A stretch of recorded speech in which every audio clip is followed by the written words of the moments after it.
त्रिपुरा गांव में दो भाई रहते थे, श्यामलाल और रामलाल। रामलाल की शादी हो चुकी थी और आज रामलाल अपने भाई श्यामलाल और माँ रोहिणी से मिलने घर आया था।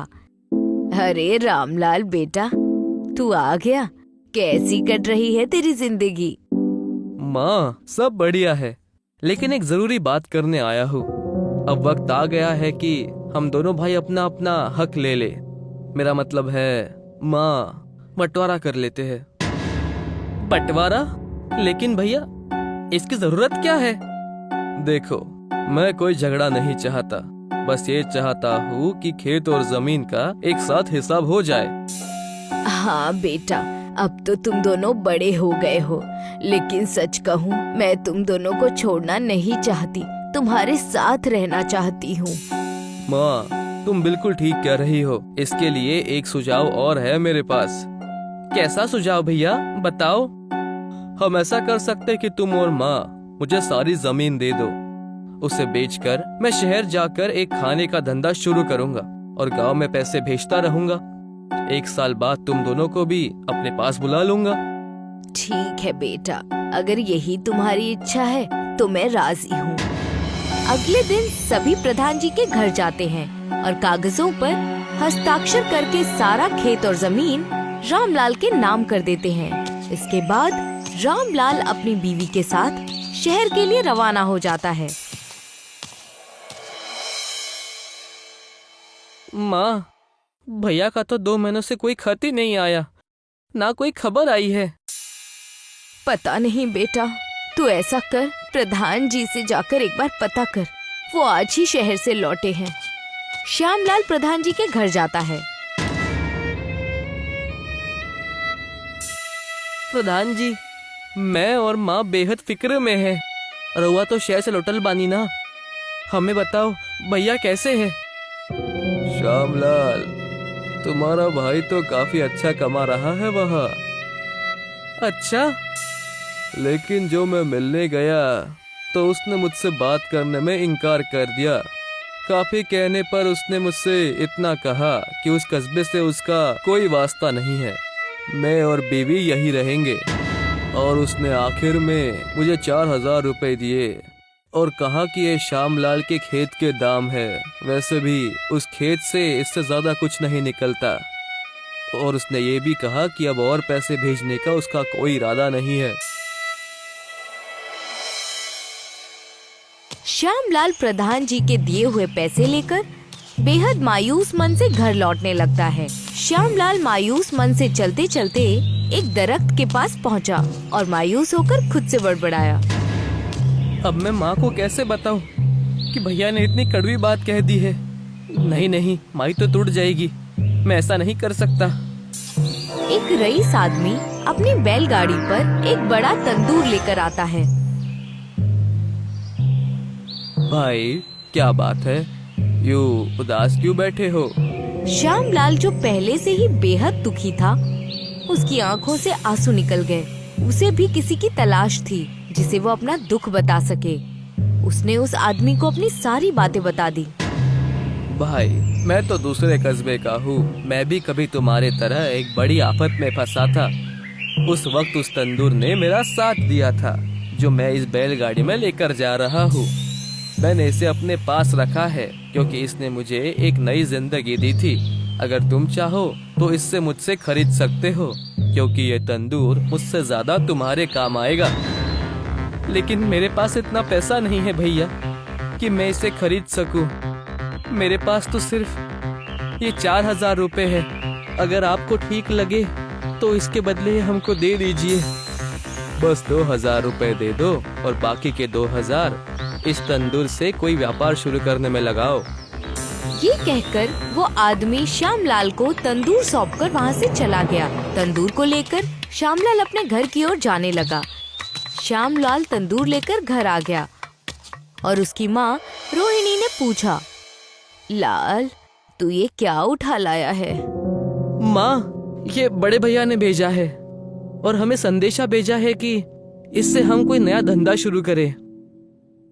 अच्छा, रामलाल ने भेजा है। कैसा है वो? अरे भैया तो शहर में बहुत पैसे छाप रहे हैं माँ, उन्हें कोई तकलीफ नहीं है।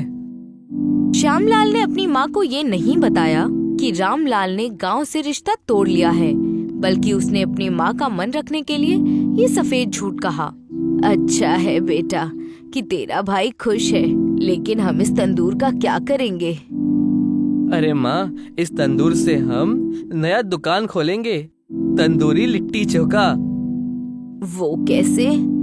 माँ, ये तंदूर में हम लिट्टी भी बना लेंगे और बैंगन आलू भी सीख में डाल के इसमें सीख लेंगे और फिर चोखा बना के लिट्टी के साथ बेचेंगे।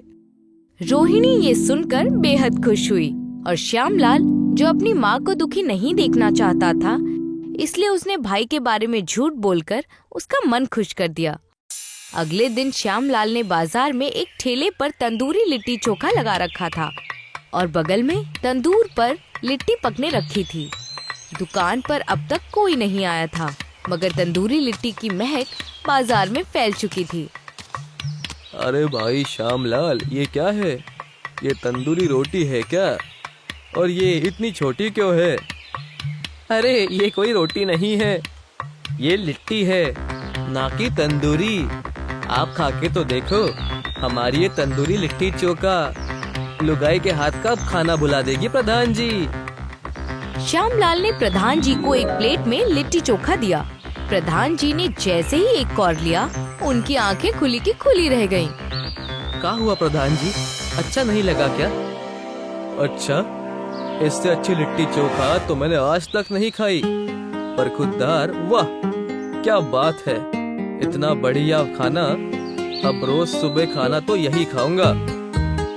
प्रधान जी की तारीफ सुनकर और लिट्टी की खुशबू से खिंचकर आसपास के लोग भी ठेले के पास आने लगे। श्यामलाल ने सभी को लिट्टी चोखा परोसा और देखते ही देखते सारी लिट्टी खत्म हो गई और लोग वहीं खड़े होकर इंतजार करने लगे। अरे श्यामलाल बेटा, हमारे लिए कुछ बचा भी है, ये सब बांट दिया। माफ करिए मौसी जी, पर आज तो सारी लिट्टी खत्म हो गई। बेटा कल और लगाना, पूरे गांव में तेरे लिट्टी की ही बातें हो रही हैं, हमें भी खाना है। ठीक है मौसी जी, कल आप आइए तो सही, आपको लिट्टी जरूर मिलेगी। इसके बाद श्यामलाल घर गया और अपनी माँ को दिखाया कि आज पहले ही दिन उसने 2000 रुपए कमाए हैं।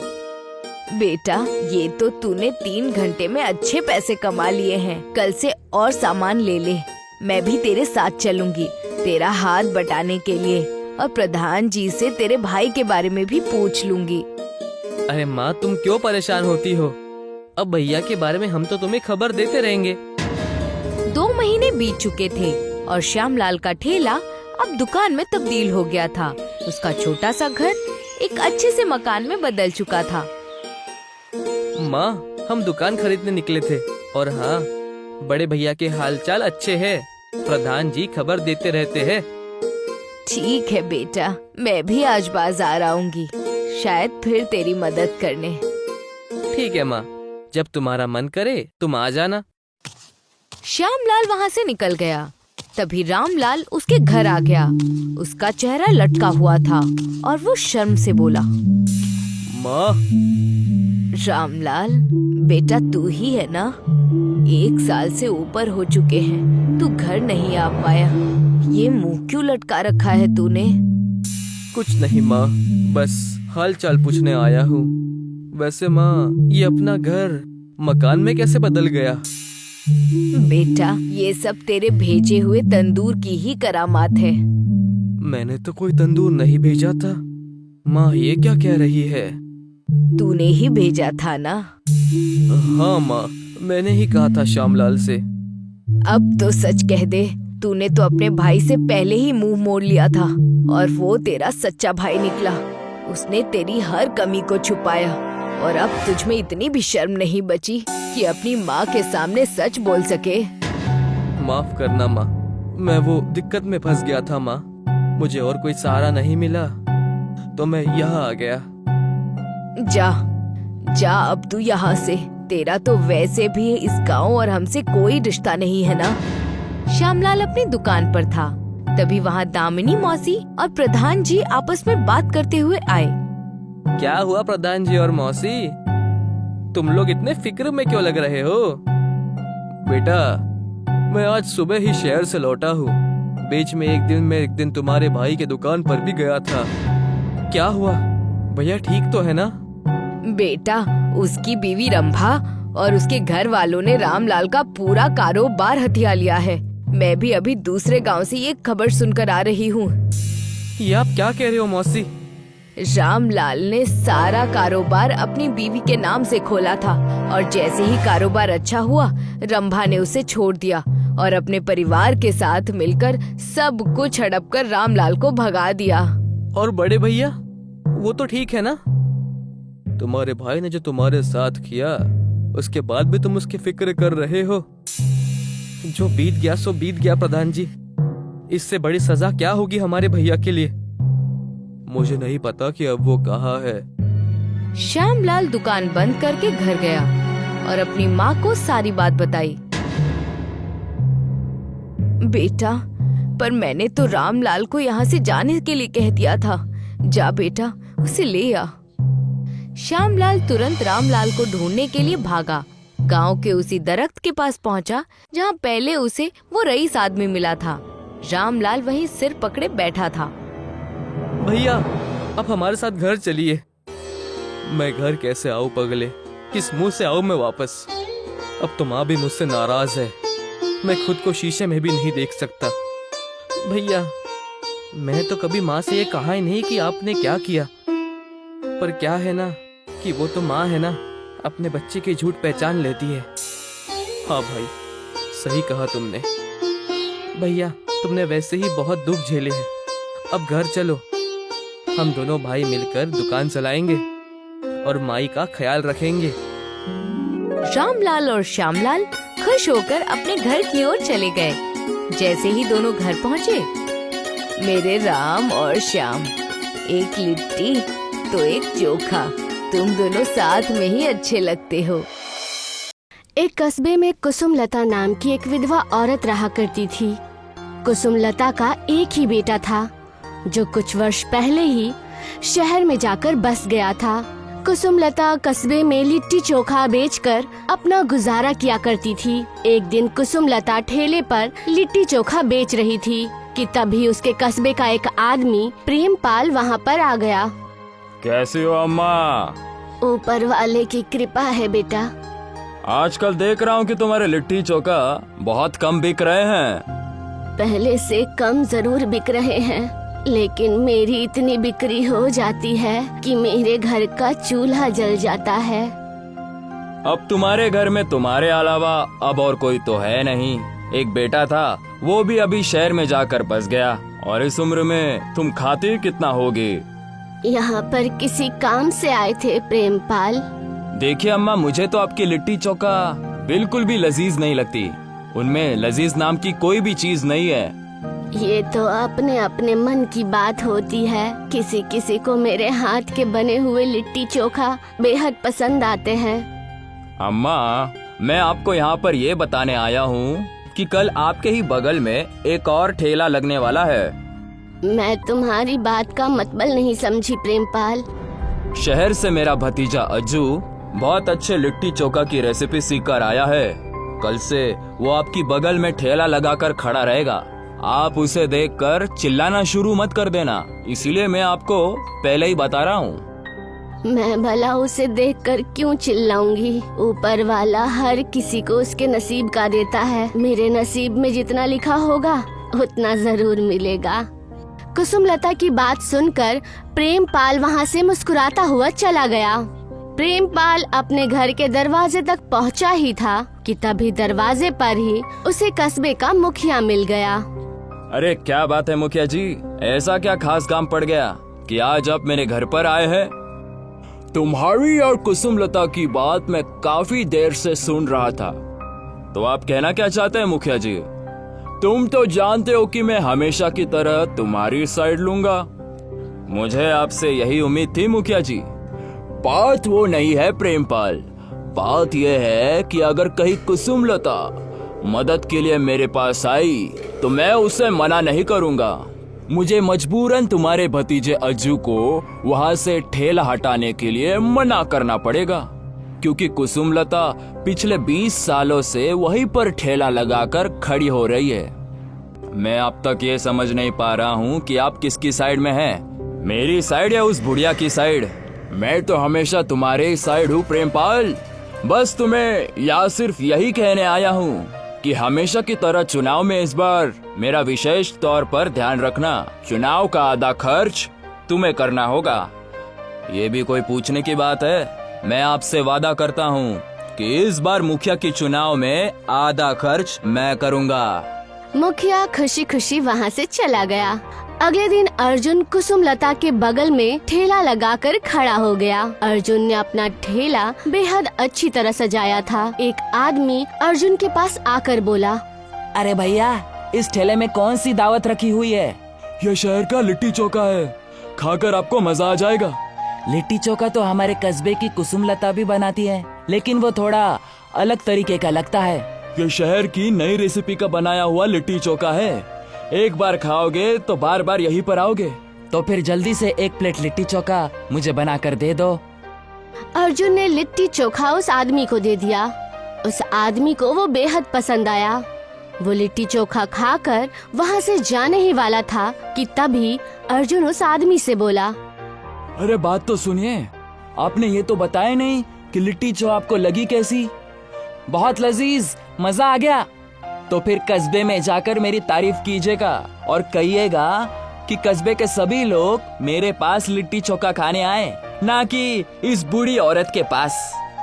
अर्जुन की बात सुनकर वो आदमी मुस्कुराता हुआ वहाँ से चला गया। कुसुमलता ने अर्जुन की ओर देखकर बोला, ये गलत बात है बेटा, तुम लिट्टी चोखा अच्छा बना रहे हो, इसमें कोई शक नहीं है, लेकिन तुम्हें मेरे लिट्टी चोखे को बुरा कहने का कोई अधिकार नहीं।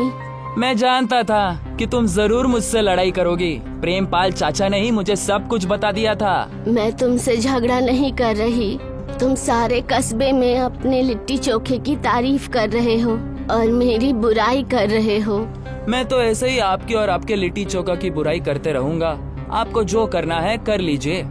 उस दिन के बाद कोई भी अगर गलती से कुसुमलता के ठेले पर आ जाता तो अर्जुन उसे अपने हाथ का बनाया हुआ मुफ्त में लिट्टी चोखा खिलाता। उस आदमी को अर्जुन के हाथ का बना हुआ लिट्टी चोखा बेहद पसंद आता। धीरे धीरे करके अर्जुन ने कुसुमलता के सारे ग्राहक तोड़ दिए। कुसुमलता मजबूरी में कस्बे के मुखिया के पास चली गई। क्या बात है कुसुमलता जी, आज आपको गांव के मुखिया की याद कैसे आ गई? आप तो ऐसे बोल रहे हैं मुखिया जी जैसे कि आप कुछ जानते ही नहीं। अरे ये छोटा सा कस्बा है, अरे किसी को छींक भी आती है तो पूरे कस्बे को पता लग जाता है। मुझे पता है कि तुम जरूर प्रेमपाल के भतीजे अज्जू की शिकायत लेकर आई होगी, लेकिन जिस दरख्त के नीचे तुम ठेला लगाकर खड़ी रहती हो वो जगह तुम्हारी नहीं है, कस्बे की है, और वहाँ पर हर किसी को ठेला लगाने का हक है।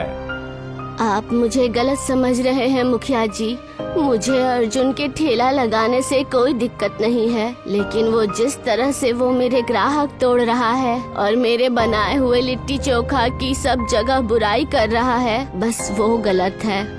तो तुम्हारा मुंह किसने रोका है कुसुमलता? तुम भी उसके लिट्टी चोखा की बुराई करो। अगर वो मुफ्त में ग्राहक को लिट्टी चोखा खिलाता है तो तुम भी खिलाओ। बस तुम्हारी और उसकी लड़ाई यहाँ तक नहीं आनी चाहिए। अब तुम जा सकती हो। कुसुमलता निराश होकर वहाँ से चली गई। कुसुमलता बेहद अच्छा लिट्टी चोखा बनाती थी, लेकिन अब कस्बे का कोई भी आदमी उसके लिट्टी चोखा की ओर देखता तक नहीं था। एक दिन की बात है, एक 10 साल की बच्ची जो कि बेहद गंदे कपड़े पहनी हुई थी, अर्जुन के ठेले के पास आकर खड़ी हो गई। मुझे बेहद भूख लगी है। तुम्हारे गंदे कपड़े देखकर तो मुझे ऐसा लग रहा है कि तुम्हारे पास खाने के पैसे भी नहीं होंगे। आपने बिल्कुल सही कहा, मेरे पास पैसे भी नहीं है, मुझे कुछ खाने को दे दीजिए ना। अरे अगर भीख मांगनी है ना तो जाकर गांव में मांग, मेरे ठेले के सामने मत मांगना। भाग यहाँ से, वैसे भी धंधे का टाइम है। वो छोटी बच्ची निराश होकर कुसुमलता के ठेले के पास आकर खड़ी हो गई। क्या बात है बेटी, मुझे बेहद जोरों से भूख लगी है। तुम्हारा नाम क्या है? मेरा नाम राधा है। कुसुमलता ने एक प्लेट लिट्टी चोखा राधा को दे दिया। राधा कुछ ही देर में वो सारे खा गई। और खाओगी क्या बेटी? हाँ, ये तो बेहद लजीज है। कुसुमलता मुस्कुराते हुए एक प्लेट और उसे पकड़ा दी।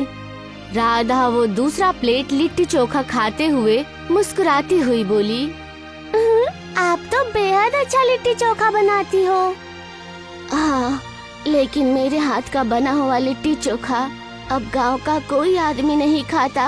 अगर आप लिट्टी चोखा में मैगी भी मिला दे तो आपकी मैगी लिट्टी चोखा का कोई जवाब नहीं होगा।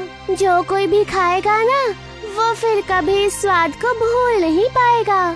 अरे बिटिया, मैं कस्बे की अनपढ़, हमारे जमाने में तो लोग मैगी को जानते तक नहीं थे।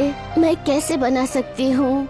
आप चिंता मत कीजिए, मैं कल सुबह 5 बजे आपके घर आऊंगी। मैं आपको सारी रेसिपी समझा कर चली जाऊंगी। इतना कहकर राधा वहाँ से चली गई। कुसुमलता ने उसकी बात पर कोई ध्यान नहीं दिया। हर रोज कुसुमलता 5 बजे ही उठ जाया करती थी। कुसुमलता सोकर उठी ही थी कि तभी उसके दरवाजे की कुंडी बजने लगी। इतनी सुबह सुबह कौन हो सकता है, जाकर देखती हूँ। कुसुमलता ने जैसे ही दरवाजा खोला तो उसके सामने राधा खड़ी थी, जिसके हाथ में एक छोटी सी मशीन थी। अंदर आ जाओ राधा, मैं तो तुम्हारे बारे में भूल ही गई थी। मुझे पता था कि आप भूल जाएंगी, पर मुझे याद था। ये तुम्हारे हाथ में क्या है? ये एक मशीन है। इस मशीन के अंदर अपने हाथ का गूंदा हुआ आटा जैसे ही डालेंगी ना, इसके अंदर से बेहद सारी मैगी निकल आएगी और उस मैगी को आप लिट्टी चोखा में मिला देना। फिर देखना, सारा कस्बा मैगी लिट्टी चोखा के सुगंध से चौंक जाएगा। कुसुमलता ने ऐसा ही किया। उसने अपने हाथ का गूंदा हुआ आटा उस मशीन में डाला और उस मशीन से बेहद सारी तैयार की हुई मैगी निकलने लगी। राधा कुसुम को मैगी लिट्टी चोखा बनाने की विधि समझाने लगी। कुछ ही वक्त में कुसुमलता सब समझ गई। अब मैं जा रही हूँ, कुछ दिनों बाद आऊंगी, तब तक ये मशीन आप ही रख लीजिए। अगले दिन कुसुमलता ने मैगी लिट्टी चोखा का ठेला लगाया। अरे ये क्या अम्मा, आपने तो इस लिट्टी चोखा में मालूम पड़ता है कि मैगी मिला दिया है। ये तो जहर बन गया होगा, अब इससे भला कौन खाएगा? तभी वहाँ से एक आदमी गुजर रहा था। वो आदमी तुरंत कुसुमलता के पास आकर बोला, अरे बड़ी अच्छी खुशबू आ रही है, ये किस दावत की खुशबू है? मेरे हाथ की बनाई हुई मैगी लिट्टी चोखा की। कमाल है, जहाँ तक मैं जानता हूँ चोखा और मैगी अलग अलग दावत है। इस तरह की दावत तो मैंने कभी नहीं खाया। जल्दी से एक प्लेट मेरे लिए बना दीजिए। कुसुमलता ने एक प्लेट में मैगी लिट्टी चोखा निकालकर उस आदमी को दे दिया। वो आदमी कुछ ही देर में सब खा गया। अरे वाह, मजा आ गया। उस आदमी ने कहा कि ये इतना लजीज होगा, उसने सोचा ही नहीं था। इतना बोलकर वो आदमी वहाँ से चला गया और अर्जुन गुस्से से अपने दांत पीसते हुए ही रह गया। कुछ ही दिनों में पूरे कस्बे में कुसुमलता के हाथ का बनाया हुआ मैगी लिट्टी चोखा प्रसिद्ध होने लगा। अब दूसरे कस्बे के लोग भी कुसुमलता के हाथ का बना हुआ मैगी लिट्टी चोखा खाने ही आते थे और यही बात अर्जुन को अंदर ही अंदर बेहद परेशान कर रही थी। अब अर्जुन के ठेले के सामने एक कुत्ता भी खड़ा नहीं होता था। अर्जुन गुस्सा होता हुआ प्रेमपाल के पास जाकर बोला, ये क्या है चाचा, रोज मुझे नुकसान पर नुकसान हो रहा है, आप कुछ करते क्यों नहीं है? फिक्र मत करो, आज शाम को मुखिया से इसके बारे में बात करूंगा। उससे कहूंगा कि मैं चुनाव में आधी रकम मुफ्त में खर्च नहीं करूंगा। अगर मैं आधी रकम खर्च कर रहा हूं तो मैं बदले में मुखिया को भी मेरा साथ देना होगा। प्रेमपाल शाम के समय मुखिया के पास चला गया। मेरी आंखों के सामने से कुछ भी छुपा नहीं है प्रेमपाल। कुसुमलता की बनाई हुई मैगी लिट्टी चोखा अब दूर दूर तक कस्बे में मशहूर हो चुकी है। उसकी मशहूरता से अब मुझे भी जलन हो रही है। ठीक है, अभी मैं कुछ करता हूँ। अगले दिन मुखिया कुसुमलता के ठेले के पास आकर बोला, कुसुमलता जी, तुम्हें अपने इस ठेले को कहीं और लगाना होगा, लेकिन ऐसा क्यों? क्योंकि इस जगह को प्रेमपाल ने खरीद लिया है। अब ये जमीन प्रेमपाल के नाम पर आती है। कुसुमलता मुस्कुराती हुई मुखिया की ओर देखती हुई बोली, मुझे अब ठेला लगाने की कोई जरूरत नहीं है मुखिया जी, क्योंकि मैंने कस्बे में दुकान खरीद ली है। अब मैं दुकान में मैगी लिट्टी चोखा बनाकर बेचूंगी। कुछ ही दिनों बाद कुसुमलता ने कस्बे में ही अपनी बेहद अच्छी दुकान तैयार करा ली और उसने अपना घर भी बेहद अच्छा बनवा लिया था। एक दिन कुसुमलता बैठी हुई राधा को याद कर रही थी कि तभी कोई उसका दरवाजा खटखटाने लगा। कुसुमलता ने जैसे ही दरवाजा खोला, उसने देखा कि उसके सामने राधा बेहद अच्छे कपड़े पहने हुए एक सुंदर आदमी के साथ खड़े थी। मैं यहाँ से जा रही थी तो सोचा कि आपसे मिलती जाऊं। तुम्हारी मशीन मेरे पास रखी हुई है, क्या तुम उसे अपने साथ लेकर नहीं जाओगी? दरअसल वो एक जादुई लिट्टी चोखा बनाने वाली मशीन है। मैं कुछ समझी नहीं। हम इस दुनिया के लोग नहीं हैं, बल्कि आप कह सकती है कि हम जादुई दुनिया के लोग हैं और ये मेरे पिता है। हम अक्सर आपका अपमान होता हुआ देख रहे थे, जो कि हमें बेहद बुरा लगा। मैं अपने पापा के कहने पर ही ये मशीन आपको देने आई थी। अब से ये मशीन आपकी हुई। मैं आपसे मिलने आती रहूंगी। इतना कहकर राधा अपने पिता के साथ वहाँ से गायब हो गई। कुसुमलता ने मुस्कुराते हुए दरवाजा बंद कर लिया।